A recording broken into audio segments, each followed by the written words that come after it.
তারাগুলো শুধু তারাই নয়, যারা অ্যাস্ট্রোনমি সম্পর্কে কিছু পড়াশোনা করেছে তারা জানে যে এই তারাগুলোর পজিশন এত নিখুঁত যে একটা যদি সামান্য ডানে ভাবে সরে যায়, একটু 19-20 হয়ে যায়, মহাবিশ্বের এই মহাবিশ্বের যে মাধ্যাকর্ষণ শক্তি, অভিকর্ষ বল, এটা কলাপস করে ভেঙে পড়ে যায়। পৃথিবী আর চাঁদের ডিস্টেন্স আছে না?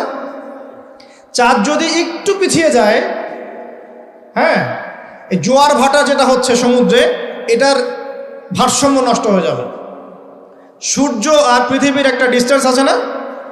সূর্য যদি এক ইঞ্চি সামনে চলে আসে, এক হাত সামনে চলে আসে, পৃথিবীর অর্ধেকের বেশি অংশ মরুভূমি হয়ে যাবে।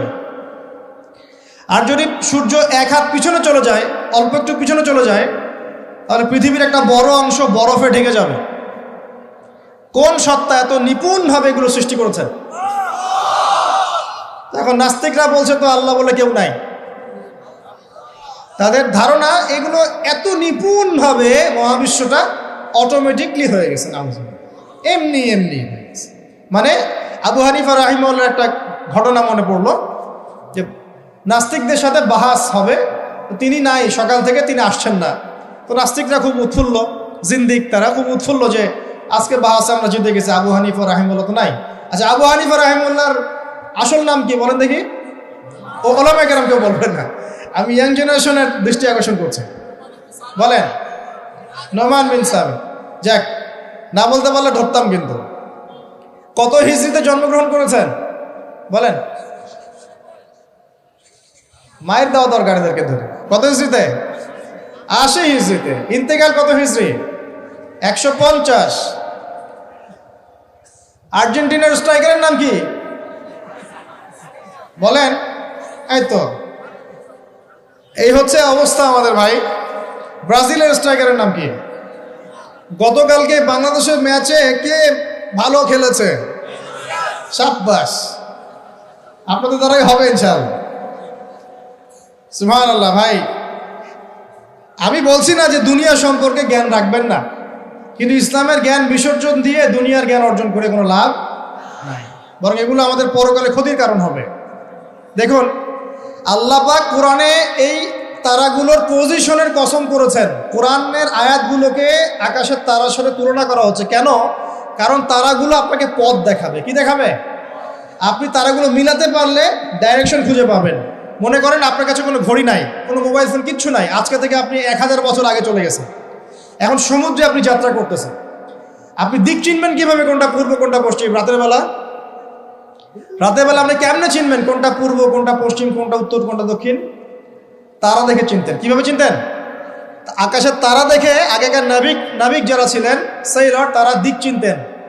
এই তারাগুলোকে দিক নির্দেশক বলা হয়। ঠিক একইভাবে কোরআনের আয়াতগুলো যদি আপনি একটার সাথে একটা হারমোনিয়াসলি মিলাতে পারেন, আপনি পথ খুঁজে পাবেন ইনশাআল্লাহ। এই জন্যই বললাম যে আকাশের তারার সাথে কোরআনের আয়াতগুলোকে মেলানো, উপমা দেয়া যায়। তো এইখানে বলতে গিয়ে এসেছিলাম যে দুইজন নবীকেই কিন্তু আল্লাহ রাব্বুল আলামিন কি বলেছেন? খলিফা। আদম আলাইহিস সালামকেও খলিফা বলেছেন, দাউদ আলাইহিস সালামকে কি বলেছেন? খলিফা। এখন বলেন তো, খলিফা কাকে বলে? যে কাপড় সেলাই করে? আমরা সমাজে বলে যে উনি খলিফা। খলিফা মানে দর্জি? খলিফা কে? এটা কে সবচেয়ে ভালো উত্তর দিতে পারবে? আমি না আল্লাহ? আমরা না আল্লাহ? আল্লাহ পাক কি বলছেন শুনুন। আল্লাহ পাক সূরা সদের মধ্যে বলছেন। কোন সূরা? সদ একটা সূরাই আছে। এই সূরার মধ্যে 24 থেকে 26 নম্বর আয়াত পড়ে দেখবেন। আল্লাহ পাক বলছেন, ইয়া দাউদ, হে দাউদ আলাইহিস সালাম, ইন্না জাআলনাকা খলিফাতান ফিল আরদ। হে দাউদ, আমি বা আমরা তোমাকে পৃথিবীতে খলিফা করেছি। কি করেছি? তোমার কাজ কি? তোমার কাজ হচ্ছে ফাহকুম বাইনান নাস বিল হক। তোমার কাজ হচ্ছে মানুষের মাঝে, এই যে জনসাধারণের মাঝে হকের মানদণ্ডে বিচার ফয়সালা করবে। সুবহানাল্লাহ। একজন খলিফার কাজ কি তাহলে? জনসাধারণের মাঝে হকের মানদণ্ডে, ন্যায়ের মানদণ্ডে বিচার ফয়সালা করলে সে আল্লাহর খলিফা হবে। যদি অন্যায়ের মানদণ্ডে বিচার ফয়সালা করে, সে শয়তানের খলিফা হবে। কথা কি বুঝতে পারছেন? এই খলিফা শব্দ আল্লাহ পাক প্রয়োগ করেছেন দাউদ আলাইহিস সালামের ক্ষেত্রেও এবং আদম আলাইহিস সালামের ক্ষেত্রেও। আদম আলাইহিস সালামকে আল্লাহ কি বলছেন? ওয়া ইয ক্বালা রাব্বুকা লিল মালাইকা ইন্নী জাঈলুন ফিল আরদি, বলেন খলিফা। তাহলে আদমকেও খলিফা বললেন না আলাইহিস সালাম? তো আদম আলাইহিস সালাম পৃথিবীতে এসে কি আল্লাহর বিধান ছাড়া অন্য কারো বিধান দিয়ে বিচার ফয়সালা করেছেন কিনা? সেখান থেকে তিনি কি আল্লাহর বিধান ছাড়া অন্য কোনো বিধান দিয়ে ফয়সালা করেছিলেন কিনা? উত্তর দেন। আল্লাহ পাক সূরা মাইদায় উল্টা কথা বলছেন। আল্লাহ পাক বলেন ওয়ামান লাম ইয়াহকুম বিমা আনজালাল্লাহ ফাউলাইকা হুমুল কাফিরুন। এটা 44 নম্বর আয়াত। 45-এ বলছেন ফাউলাইকা হুমুল ফাসিকুন। 47-এ গিয়ে বলছেন ফাউলাইকা হুমুজ জালিমুন। তিনটা বলছেন, বা প্রথমে কাফিরুন, তারপর জালিমুন, তারপর ফাসিকুন। তিনটা কথাই আল্লাহ বলছেন যে ব্যক্তি বা যারা আল্লাহর নাজিলকৃত বিধান দ্বারা বিচার ফয়সালা করছে না, তারা ফাসিক, তারা জালেম, তারা কাফের। কে বলেছেন? আমাদের কথা। এখানে দুটো বিষয় চলে আসবে। এক, কেউ যদি মনে করে যে আল্লাহর বিধানগুলো এই যুগে চলে না, ওই যুগে চলতো, এই যুগে চলে না, এই যুগে আমরা যা বুঝি এটাই সেরা, তাহলে নিঃসন্দেহে সে কুফরিতে লিপ্ত আছে। কোনো সন্দেহ আছে? আর কেউ যদি মনে করে যে না, আল্লাহর বিধানই চূড়ান্ত, এটাই সর্বোচ্চ, কিন্তু পরিবেশ পরিস্থিতি বিবেচনায় আমি ইমপ্লিমেন্ট করতে পারছি না, সে ব্যক্তির কথা আলাদা। কথা কি বুঝতে পারছেন? আমাদের আকীদা পরিষ্কার করতে হবে না? তাহলে এখানে আপনি খলিফার সংজ্ঞা পেলেন, খলিফার কাজ কি সেটাও পেলেন। আরো একটা কথা আল্লাহ পাক বলেছেন দাউদ আলাইহিস সালামকে, সেটা হলো ওয়ালা তাত্তাবিউল হাওয়া, তুমি তোমার প্রবৃত্তির অনুসরণ করো না। প্রবৃত্তি মানে কি? মন যা চায় তার অনুসরণ করো না। ফায়ুদিল্লাকা আন সাবিলিল্লাহ, তাহলে এই অনুসরণ তোমাকে আল্লাহর পথ থেকে বিচ্যুত করে দিবে। ইন্নাল্লাযীনা ইউদিল্লুনা আন সাবিলিল্লাহি লাহুম আযাবুন শাদীদ বিমা নাসু ইয়াউমাল হিসাব। যারা নিজের মন গড়া প্রবৃত্তির অনুসরণ করেছে তারা আল্লাহ পাকের সরল পথ থেকে বিচ্যুত হয়ে গেছে, এবং আল্লাহ পাক তাদেরকে কঠিন শাস্তি দিবেন, কারণ তারা কিয়ামতের দিনটাকে ভুলে গেছে। প্রিয় ভাইরা, আমরা ওয়াদা করে এসেছি আল্লাহর কাছে। কি ওয়াদা করেছি? যে আল্লাহ আমাদের রব। তাহলে দুনিয়াতে আসার পর কি আমরা আল্লাহর সাথে শিরিক করতে পারবো? আল্লাহর বিধান ছাড়া অন্য কারো বিধান মানতে পারবো? আল্লাহ পাকের হালালকে হারাম করতে পারবো? আল্লাহর হারামকে হালাল করতে পারবো? নাকি আমাদের উচিত হবে আল্লাহর সমস্ত বিধানের সামনে আত্মসমর্পণ করা? কোনটা? ইসলাম মানে কি? বলবে শান্তি। ঠিক আছে, শান্তি একটা শব্দের অর্থ হয়, ইসলাম শব্দের প্রকৃত অর্থ হচ্ছে আত্মসমর্পণের মধ্য দিয়ে শান্তি অর্জন করা। আল্লাহর হুকুম আহকামের সামনে আত্মসমর্পণের মধ্য দিয়ে কি করা? শান্তি অর্জন। আত্মসমর্পণ কেমন হবে? একটা ফয়সালা আল্লাহ পাক দিলেন, এখন আমি চিন্তা করব যে এই নামাজ পড়তে আল্লাহ পাক বলেছেন, আমি চিন্তা করছি যে নামাজ কেন পড়ব, নামাজ পড়ার কি দরকার, এর বৈজ্ঞানিক উপকারিতা কি, হ্যাঁ, নামাজ পড়লে এর পিছনে দর্শন কি, এর পিছনে যুক্তি কি, এইসব তন্ত্র মন্ত্র ঘেটে যদি আপনি নামাজ পড়েন, পরিপূর্ণ আত্মসমর্পণ হয় নাই। কখন হবে? আল্লাহ বলেছেন সামি'না আতা'না, আল্লাহ বলেছেন না নামাজ পড়তে 5 ওয়াক্ত, ব্যাস নামাজ পড়। এর পিছনে কারণ থাকতে পারে, সব কারণ আমার জানা জরুরি না, এবং সব কারণ আমি জানতেও পারবো না। পারবো? এখানে দেখেন একজন নবীর কথা বলি, যার নাম আমরা প্রথমে বলেছি আল্লাহুম্মা সাল্লি আলা মুহাম্মাদ ওয়া আলা আলি মুহাম্মাদ কামা সাল্লাইতা আলা ইব্রাহিম। নবী মুহাম্মদ সাল্লাল্লাহু আলাইহি ওয়াসাল্লামের নামের সাথে ইব্রাহিম আলাইহিস সালামের নাম কেন, অন্য নবীর নাম নয় কেন? প্রশ্ন করতে হবে না? কারণ হচ্ছে নবী সাল্লাল্লাহু আলাইহি ওয়াসাল্লামের জীবনের যে ধারা এবং ইব্রাহিম আলাইহিস সালামের জীবনের ধারা কিন্তু হুবহু একই রকম। শুধু নবী সাল্লাল্লাহু আলাইহি ওয়াসাল্লাম শেষে গিয়ে মক্কা থেকে পুরো জাজিরাতুল আরবে ইসলামী খিলাফা কায়েম করেছিলেন। ইব্রাহিম আলাইহিস সালাম ওই সময়টা হয়তো পান নাই, দ্যাটস অল। এখন দেখেন ইব্রাহিম আলাইহিস সালাম সম্পর্কে আল্লাহ পাক কি বলছেন? আল্লাহ পাক বলছেন ইয ক্বালা লাহু রাব্বুহু আসলিম ক্বালা আসলামতু লিরাব্বিল আলামিন। আল্লাহ পাক যখনই ইব্রাহিমকে বলেছেন আলাইহিস সালাম আত্মসমর্পণ করো, ইব্রাহিম আলাইহিস সালাম আত্মসমর্পণ করেছেন, বলেছেন আসলামতু লিরাব্বিল আলামিন, আমি জগৎ সমূহের প্রতিপালকের সামনে আত্মসমর্পণ করলাম। একটা মিসাল দিচ্ছি, তার সন্তানকে জবাই করতে বলেছিলেন, মনে আছে? সন্তান বলেছিল যে ইয়া আবাতি ফাআল মা তু'মার, হে আমার আব্বা, আপনাকে যে আদেশ করা হয়েছে আপনি তাই করেন। সাতাজিদুনি ইনশাআল্লাহু মিনাস সাবিরিন, ইনশাআল্লাহ আপনি আমাকে ধৈর্যশীল পাবেন। ইব্রাহিম আলাইহিস সালাম জবাই করার আগে কি আল্লাহকে প্রশ্ন করেছিলেন যে এর পিছনে যুক্তি কি, এর পিছনে দর্শন কি, এর পিছনে বিজ্ঞান কি? নাকি আল্লাহ আদেশ করেছেন বাস করেছেন? কোনটা? আল্লাহ পাক আদেশ করেছেন, চোখ বন্ধ করে কাজ করতে গিয়েছেন। এবং এই নবীকে আল্লাহ পাক বলছেন হুয়া সাম্মাকুমুল মুসলিমিন, তিনি তোমাদের নাম দিয়েছেন মুসলিম। তাহলে প্রথম মুসলিম কে পাচ্ছি আমরা এখানে? প্রথম সারির মুসলিম কে পাচ্ছে? ইব্রাহিম আলাইহিস সালাম, যিনি আল্লাহ আদেশ আসলেই বাস্তবায়ন করতে চলে যান। এর নাম প্রকৃত মুসলিম, আত্মসমর্পণ করা। আমরা কি সবকিছুর সামনে আত্মসমর্পণ করতে পারছি? যদি পারতাম তাহলে ইবাদত বন্দেগীর জীবনে পাক্কা মুসল্লি হয়ে অর্থনৈতিক জীবনে পাক্কা সুদখোর কেন হচ্ছে? আমরা নামাজ পড়ি না? নামাজ 5 ওয়াক্ত করি মাশাআল্লাহ, কিন্তু ব্যবসা করতে গিয়ে মাপে কম কেন দেই? ব্যবসা করতে গিয়ে আমি মজুদদারি কেন করি? আমি অন্যকে কেন ঠকাই? কেন ভেজাল মিশাই? পণ্যের সাথে ভেজাল কেন মিশাই? অর্থনৈতিক জীবনে গিয়ে আমি সুদ কেন খাই? ঘুষ কেন নিব? দুর্নীতি কেন করব যখন আমি 5 ওয়াক্ত নামাজ পড়ি? তার মানে কি জানেন? তার মানে আমরা এই আয়াতের উপর আমল করতে পারি নাই। কোন আয়াত? আল্লাহ পাক বলছেন উদখুলু ফিস সিলমি কাফা, তোমরা পরিপূর্ণরূপে ইসলামে প্রবেশ করো। এটা আয়াত আমল হয়েছে? কখন পরিপূর্ণ প্রবেশ হবে? যখন জীবনের প্রতিটা ক্ষেত্রেই আমরা ইসলাম পালন করতে পারব। ইসলামকে শুধু ইবাদত বন্দেগীর জীবনেই, খালি নামাজ রোজা হজ জাকাতের নামই কি ইসলাম? ব্যবসা ইসলাম নাই, পরিবারে নাই, অর্থনীতির মধ্যে নাই, রাজনীতির মধ্যে তো নাই। এটাতে থাকার দরকার নাই, এটা আমরা যা ভালো বুঝি তাই। এখানে ইসলামের হেদায়েতের দরকার নাই। এখানে পশ্চিমে অনেক তন্ত্র আছে, সেকুলারিজম আছে, ডেমোক্রেসি আছে, কমিউনিজম আছে। ইসলামের প্রয়োজন আছে? কোনো দরকার নাই। এটা আমরা মুখে বলি ঠিকই, কিন্তু আসলে বাস্তবায়ন কি করা সম্ভব হয়? 100% হয় না, কিন্তু হবে ইনশাল্লাহ। কবে হবে? যখন ইমামুল মাহদি আসবেন ইনশাআল্লাহ। কবে হবে? যখন ঈসা ইবনে মারইয়ামকে আল্লাহ আবার পাঠাবেন ইনশাআল্লাহ, তখন হবে। আমি একটা ভবিষ্যৎবাণী বলে যাই, এটা আমার ভবিষ্যৎবাণী না। কে বলেছেন? রাসূলুল্লাহ সাল্লাল্লাহু আলাইহি ওয়াসাল্লাম। কিয়ামত হবে না যতক্ষণ পর্যন্ত না ঈসা ইবনে মারইয়ামকে আল্লাহ পাক পাঠাচ্ছেন এবং তিনি একজন ন্যায়পরায়ণ শাসক হবেন, যিনি 40 বছর এই বিশ্বে ন্যায় বা শান্তি প্রতিষ্ঠা করবেন। কে বলেছেন এটা? মুহাম্মদ সাল্লাল্লাহু আলাইহি ওয়াসাল্লাম।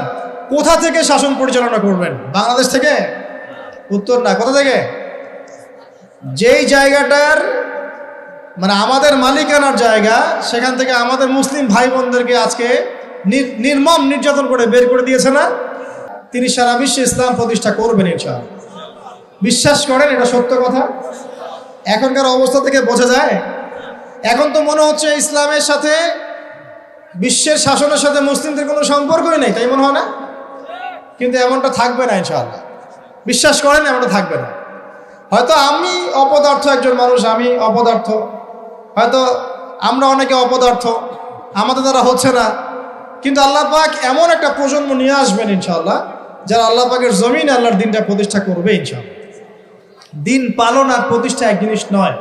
প্রতিষ্ঠা মানে হচ্ছে কাঁচা পাকা সমস্ত বাড়ির মধ্যে কালিমা লা ইলাহা ইল্লাল্লাহ প্রবেশ করবে ইনশাআল্লাহ। এমনটাও হাদিস এসেছে, একটা কাঁচা বাড়ি বাদ থাকবে না, একটা পাকা বাড়িও বাদ থাকবে না যেখানে আল্লাহ পাক তাওহীদের কালিমা লা ইলাহা ইল্লাল্লাহ প্রবেশ করাবেন না। আমরা কি ইসলামের এই বিজয় চাই? সত্যি চাই তো? তাহলে আজকে অ্যালার্ম দিব আর রাত্রেবেলা খেলা দেখতে উঠে যাবো ইনশাআল্লাহ, নাকি ভাই? এই বিজয় চাইলে কি লাগবে আমাদের?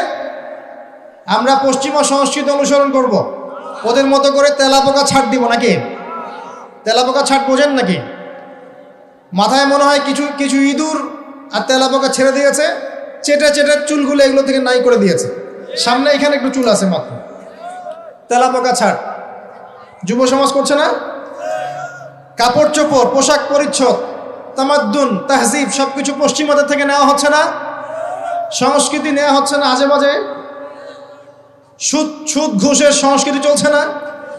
অশ্লীলতা পর্নোগ্রাফি চলছে না, বেলাল্লাপনা বেহায়াপনা চলছে না, বেপরদামি চলছে না? তো এগুলো করতে থাকলে কি আমরা সেই বিজয়ী জাতি হতে পারবো কিনা? আমার খোলা একটা প্রশ্ন আপনার কাছে, আমি তো আপনাকে কিছু চাপাই দিতে পারবো না, পারবো? একজন দায়ী বা একজন আলেম বা যে মুআল্লিম, তার কাজ কতটুকু? এতটুকু, এই 2 লাইন, ফাযাক্কির, তুমি উপদেশ দিবে, ইন্নামা আনতা মুযাক্কির, তুমি উপদেশ দাতা, লাস্তা আলাইহিম বিমুসাইতির, তুমি মানুষের উপরে দারোগা নও। আমরা কি দারোগা? শুধু প্রচার করা। যে ব্যক্তি রিসিভ করবে, কবুল করে নেবে, আল্লাহ তাকে দুনিয়াতেও সম্মানিত করবে ইনশাআল্লাহ, পরকালেও করবে ইনশাআল্লাহ। যারা করবে না তাদের ফয়সালা আল্লাহর কাছে, লাকুম দীনুকুম ওয়ালিয়া দিন, যার যার দিন তার তার কাছে, যার যার কবর তার তার কাছে, দ্যাটস অল। প্রিয় ভাইরা, বিজয় চাইলে কিছু কাজ আছে, করবেন ইনশাআল্লাহ। আল্লাহ তৌফিক দান করুন। তওবা করেন, জীবনে যত পাপ করেছেন এই পাপগুলো কাছে খাতায় লিখবেন যে আমি এই পাপ জীবনে করেছি। মনে করেন, নিজের সাথে অনেস্ট হবেন, আয়নার সামনে দাঁড়াবেন, চোখ বন্ধ করে রাত্রেবেলা শুয়ে চিন্তা করবেন যে আমার তো বয়স হয়ে গেল 30, 40, 50, সারা জীবনে কি কি বড় বড় পাপগুলো করেছে চিন্তা করে দেখবেন আপনি খুঁজে পাবেন। আমি দোয়া করি যে আপনি খুঁজে না পান, কিন্তু পাবেন ইনশাআল্লাহ। আপনি বহু নামাজ আপনি পড়েন নাই, কাজা করেছেন, বহু রোজা আপনি রাখেন নাই, যাকাত ফরজ হয়েছে সেই কবে আপনি দেন নাই, হ্যাঁ হজ ফরজ হয়ে গেছে কবে করছেন না, করেন নাই, বোনের সম্পত্তি দেন নাই, প্রতিবেশীর সম্পত্তি মেরে খেয়েছেন। কোনো কোনো ক্ষেত্রে দেখা যেতে পারে, এটাও হতে পারে এমনটাও যে আপনি জনগণের সম্পদও মেরে খেয়েছেন, এমন হতে পারে আপনি করাপশনে ছিলেন, হতে পারে জিনা করেছেন, মদ খেয়েছেন, ইত্যাদি ইত্যাদি, সুদ খেয়েছেন। অনেস্টলি খাতায় লিখেন, লেখার পরে শেষ রাত্রে উঠে চোখের পানি ছেড়ে দিয়ে আল্লাহর কাছে 2 রাকাত নামাজ পড়ে বলেন, আল্লাহুম্মা আনতা রাব্বি লা ইলাহা ইল্লা আনতা খালাকতানি আনা আবদুক ওয়া আনা আলা আহদিক ওয়া ওয়া'দিকা মাস্তাতা'ত আউযু বিকা মিন শাররি মা সানা'ত আবুউ লাক বিনি'মাতিকা আলাইয়া ওয়া আবুউ বিযানবি ফাগফিরলি ফাইন্নাহু লা ইয়াগফিরু যুনুবা ইল্লা আনতা। এটা সাইয়্যিদুল ইস্তিগফার, ইস্তিগফারের সর্দার। যে ব্যক্তি সকালে পড়বে, রাত্রের আগে যদি মারা যায় জান্নাতি, রাত্রে পড়বে সকালের আগে মারা গেলে জান্নাতি। হিসনুল মুসলিম বইয়ের মধ্যে আছে। কোন বই? হিসনুল মুসলিম। তোমরা যে ফোন সারাদিন চালাও, ভালো কিছু অ্যাপস ডাউনলোড করো, হিসনুল মুসলিম একটা অ্যাপসও আছে, ডাউনলোড করে দেখো, সব দোয়া কালামগুলো এখানে দেয়া আছে না? আচ্ছা, এটা যদি না পড়েন এতটুকু বলবেন, আস্তাগফিরুল্লাহাল্লাযী লা ইলাহা ইল্লা হুয়াল হাইয়ুল কাইয়্যুম ওয়া আতুবু ইলাইহি। চোখের পানি ছেড়ে দিয়ে পাপ থেকে তওবা করে আগে ফিরে আসতে হবে। এটা কাজ নাম্বার 1। এটা কত নাম্বার কাজ? 1 নাম্বার কাজ। কারণ আমরা জানি না যে আমরা কে কতদিন বাঁচবো, জানি? কিন্তু মানুষের চলাফেরা দেখলে মনে হয় যে মানুষ জানে। হ্যাঁ, যুবকদেরকে বলবেন যে দিন শিখতে আসছো না কেন, বলবে যে শেষ বয়সে শিখবো ইনশাআল্লাহ। আর একটা কমন প্রশ্ন আছে, কমন উত্তর আছে ওদের, নামাজে আসো ভাই, প্যান্ট নষ্ট ভাই।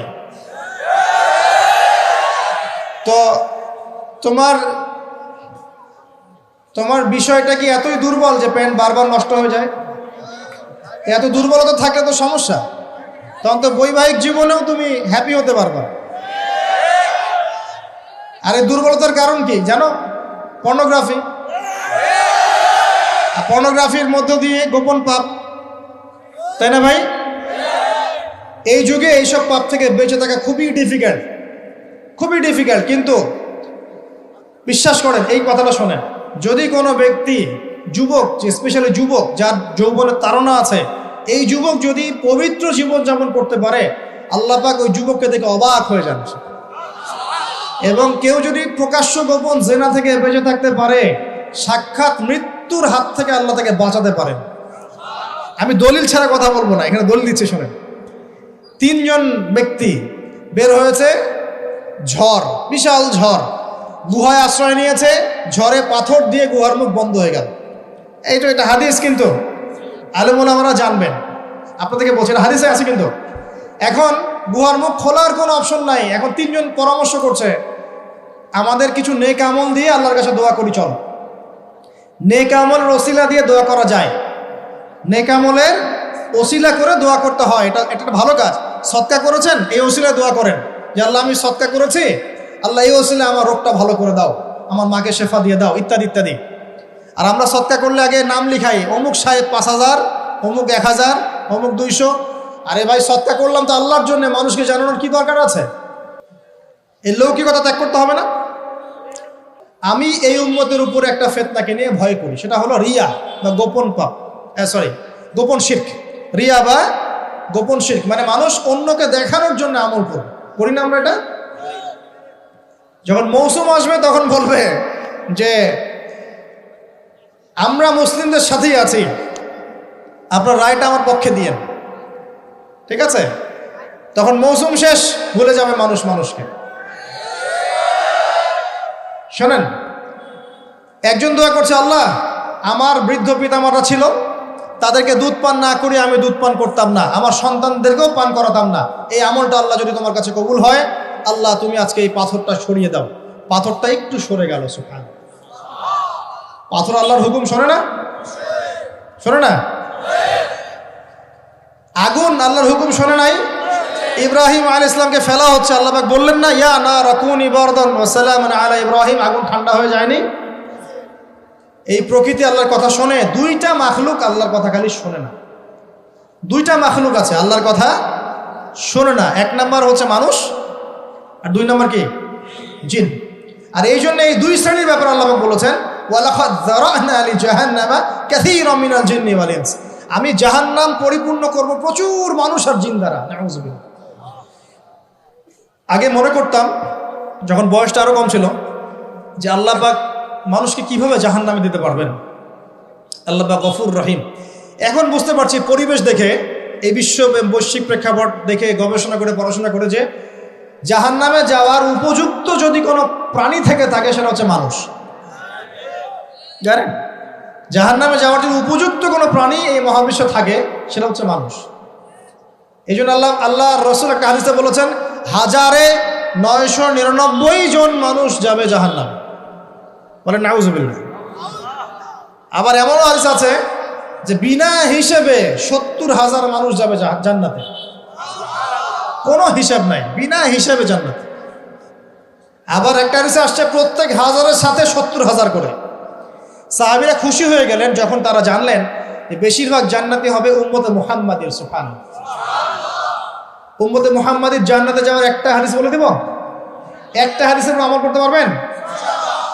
মেরাজের রাতে নবী সাল্লাল্লাহু আলাইহি ওয়াসাল্লামকে আল্লাহ পাক ওয়াদা করেছেন, হে মুহাম্মদ সাল্লাল্লাহু আলাইহি ওয়াসাল্লাম, তোমার উম্মতের মধ্যে যে কোনো ব্যক্তি যদি শিরিক না করে মারা যায়, আকাশ জমিন সমান পাপ থাকলেও আমি আল্লাহ তার সামনে আসমান জমিন সমান ক্ষমা নিয়ে হাজির হব। শিরিক না করে মারা গেলেই জান্নাতে যাবে ইনশাআল্লাহ। যদি সে চুরিও করে, জেনাও করে, ইনশাআল্লাহ আল্লাহ পাক হয়তো শাস্তি দিয়ে তাকে মাফ করে দিবেন। মৃত্যুর যন্ত্রণায় অনেক গুনাহ মাফ হয়ে যাবে ইনশাআল্লাহ। কবরের আযাবে অনেক পাপ মাফ হয়ে যাবে ইনশাআল্লাহ। আবার হাসরের মাঠেও মানুষ দাঁড়ায় থাকবে 50,000 বছর, এই কষ্টেই অনেক গুনাহ মাফ হয়ে যাবে ইনশাআল্লাহ। আল্লাহ পাক তার রহমতের চাদরে ঢেকে নেবেন, ইনশাআল্লাহ গুনাহ মাফ হবে। শিরকের পাপে যাওয়া যাবে না, আল্লাহ তৌফিক দান করুন। আর একজন ব্যক্তি বলছে, আল্লাহ একজন কৃতদাস ছিল আমার, সেই কৃতদাসকে সেই কৃতদাস আমার কাছে কিছু টাকা পেত। কি পেত? তো সেই টাকা দিয়ে আমি গবাদি পশু কিনেছিলাম। এই গবাদি পশু অনেক বংশবৃদ্ধি হয়েছে। অনেক দিন পর সে এসে বলছে আমার টাকা দাও। তা আমি বলেছিলাম সব এই গবাদি পশু তোমার, সব নিয়ে যাও। সে বলছিল যে আমার সাথে ঠাট্টা মশকরা করছে না। তখন সেই ব্যক্তি বলছে, না ঠাট্টা করছি না, তোমার টাকা থেকে কিনেছিলাম, এর বংশবৃদ্ধি হয়েছে, সবই তোমার, তুমি নিয়ে যাও। তিনি বলছেন, আল্লাহ এই দানটা যদি তোমার কাছে পছন্দ হয়ে থাকে, আল্লাহ আজকে এই মুখটা তুমি সরিয়ে দাও, পাথরটা সরিয়ে দাও। পাথর একটু সরে গেল। আরেকজন ব্যক্তি যার কথা আমি আপনাকে বলছি, এই যে গোপন পাপ, জেনা, free mixing, girlfriend boyfriend culture, এই সংস্কৃতির মধ্যে যারা আছেন তাদের জন্য এই লাইনটুকু। এই ব্যক্তি বলছেন, হে আল্লাহ আমার একজন চাচাতো বোন ছিল। কে ছিল? কাজিন চাচাতো বোন। সে খুবই সুন্দরী ছিল, মাশাআল্লাহ। আল্লাহ পাক মেয়েদেরকে চমৎকার সৌন্দর্য দিয়ে সৃষ্টি করেছেন, করেন নাই?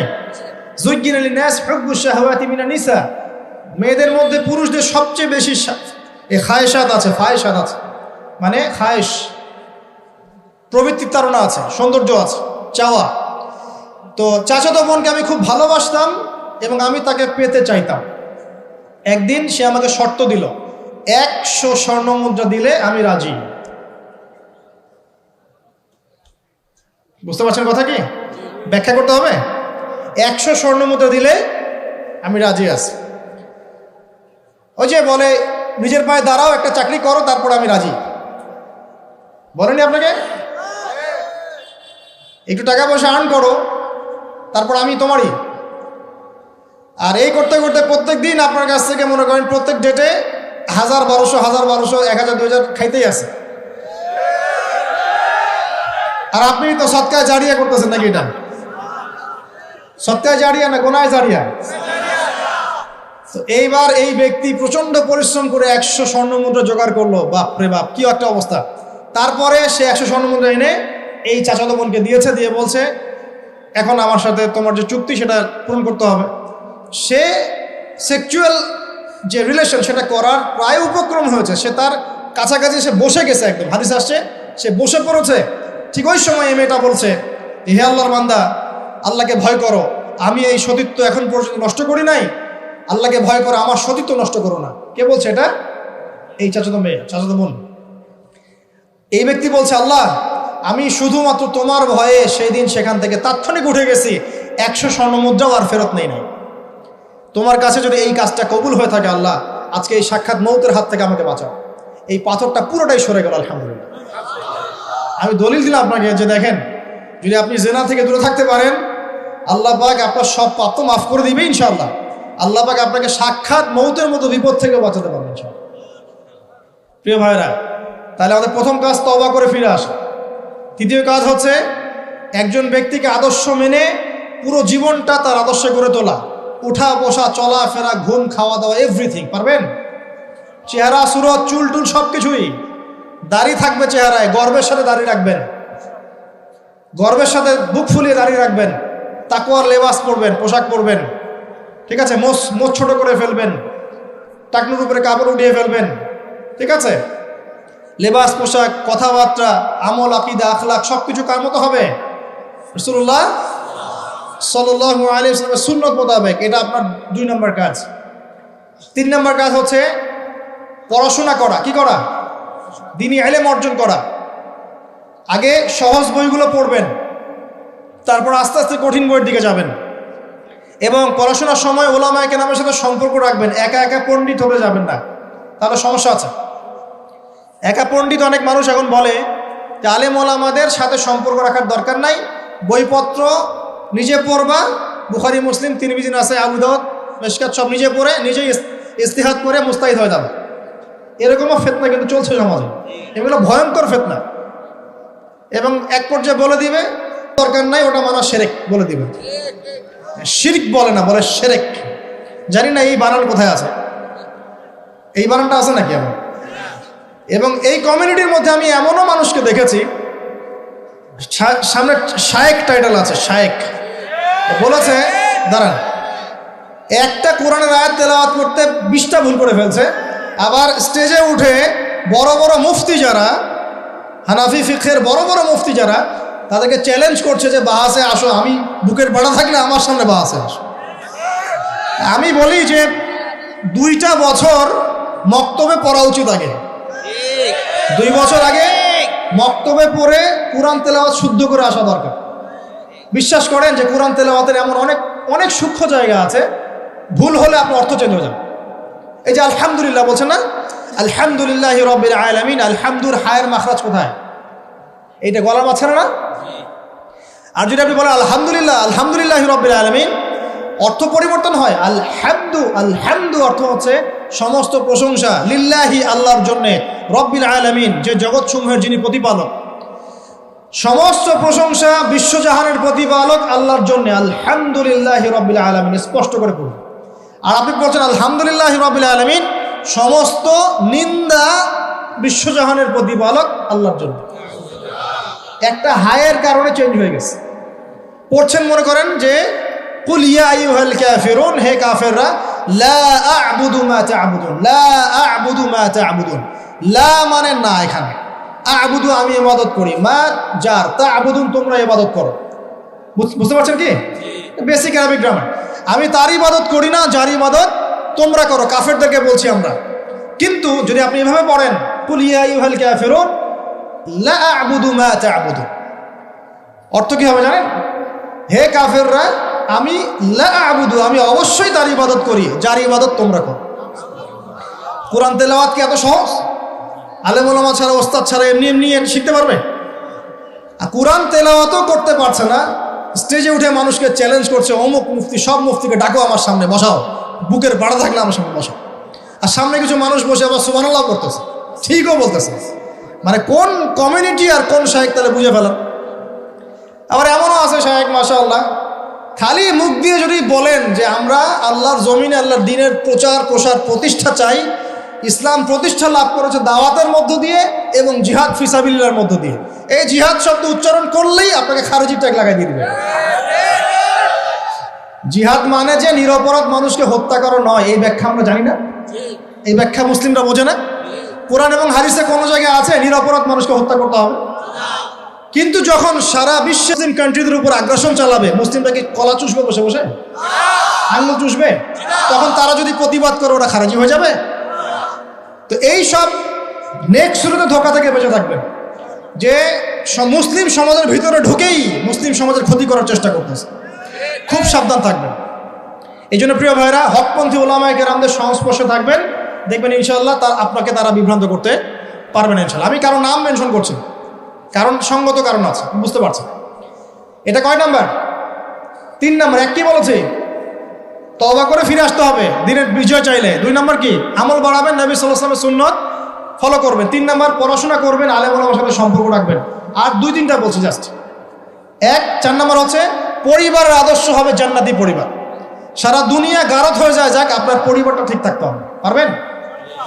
পরিবারের কর্তা হবে ইব্রাহিমের মতো আলাইহিস সালাম, পরিবারের ছেলেগুলো হবে সব ইসমাইলের মতো আলাইহিস সালাম, পরিবারের মায়েরা এবং বোনেরা হতে হবে হাজারা এবং সারা আলাইহিস সালামের মতো। পারবেন ইনশাআল্লাহ? আল্লাহ কবুল করুন। আমাদের বাচ্চা কাচ্চাদেরকে মানুষ করে যাবেন, ছোটবেলা থেকে ওদের মধ্যে ইসলামের বীজ ঢুকিয়ে দিবেন। আমি বলছি না তারা ডক্টর হবে না, ইঞ্জিনিয়ার হবে না, এগুলো আমি বলছি, অ্যাটলিস্ট আমি এগুলো বলবো। তারা অবশ্যই বড় বড় পোস্টে যাবে, পলিটিশিয়ান হবে, ইকোনমিস্ট হবে, ডক্টর ইঞ্জিনিয়ার সব হবে, কিন্তু ভিত্তিটা দিতে হবে কিসের? কোরআন সুন্নাহর। দেখবেন ইনশাআল্লাহ তারা বড় হয়ে ওদের দ্বারা দেশ এবং জাতির খেদমত হবে ইনশাআল্লাহ। আর 2টো বলে শেষ করে দিই। এক হচ্ছে রিজিক হালাল হতে হবে। কি হতে হবে? হারাম রিজিকে যাবেন না, ভুল করে ওয়াদা করেন। কোনোদিনও হারাম রিজিকে যাবেন না, আল্লাহ পাক তৌফিক দান করুন। আর সবশেষ কথা হচ্ছে সৎ কাজের আদেশ এবং অসৎ কাজের নিষেধ সবাইকে করতে হবে, শুধুমাত্র আলেম ওলামার একার দায়িত্ব না, এটা সবাইকে দায়িত্ব পালন করতে হবে ইনশাআল্লাহ। যার যার ক্ষেত্র থেকে করবেন, বাল্লিগু আন্নি ওয়ালাউ আয়া, একটা আয়াত জানলেও প্রচার করবেন ইনশাআল্লাহ। আল্লাহ পাকের দিনটা প্রচার হবে ইনশাআল্লাহ, প্রতিষ্ঠা লাভ করবে। তখন আমরা মুসলিম হব, মুমিন হব, মুনাফিক হব না। যে ব্যক্তি কথা বললেই মিথ্যা বলে, ওয়াদা করলে কি করে? খেলাফ করে, আর আমানত রাখা হলে কি করে? খেয়ানত করে, এবং যখন উত্তেজিত হয়ে যায় তখন উচ্চস্বরে গালিগালাজ করে। আল্লাহ পাক আমাদের সবাইকে মুনাফিকের এই 4 খাসলত থেকে বাঁচিয়ে রাখুন। আল্লাহ পাকের জমিনে তার দ্বীনের প্রচার প্রসার করার তৌফিক দান করুন। আমাদের পরিবারের মূল্যবোধ ঠিক করে দিন। আমাদের সবাইকে হকপন্থী আলেম ওলামার সাথে সম্পর্ক রাখার তৌফিক দান করুন, এবং জ্ঞান অর্জন করে তওবা করে ফিরে আসার তৌফিক দান করুন। আজীবন ইসলাম শক্ত করে আঁকড়ে ধরার তৌফিক দান করুন, আমিন। আজকের মতো এখানে শেষ করছি প্রিয় ভাইরা। সুবহানাকা আল্লাহুম্মা ওয়া বিহামদিকা আশহাদু আল্লা ইলাহা ইল্লা আনতা আস্তাগফিরুকা ওয়া আতুবু ইলাইক।